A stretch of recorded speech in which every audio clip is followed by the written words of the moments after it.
కానీ ఈరోజు వచ్చిన విచిత్రమైన పరిస్థితి అంటే సోషల్ మీడియా ఒకటి వచ్చింది.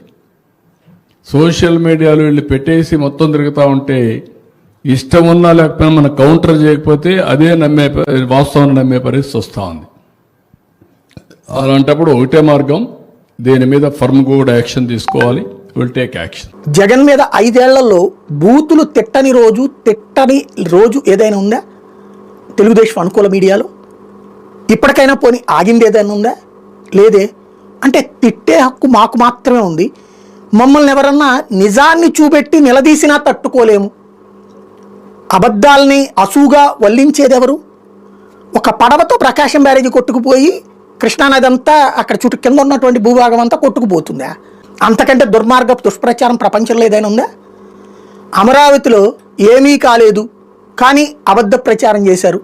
మరి ఏమీ కానప్పుడు ఎత్తిపోసిన వరద నీళ్లు ఎక్కడివి? ఎవరిళ్లలో నుంచన్నా తీసుకొచ్చి పోసారా? కొండవీటి వాగు వాటరే కదా.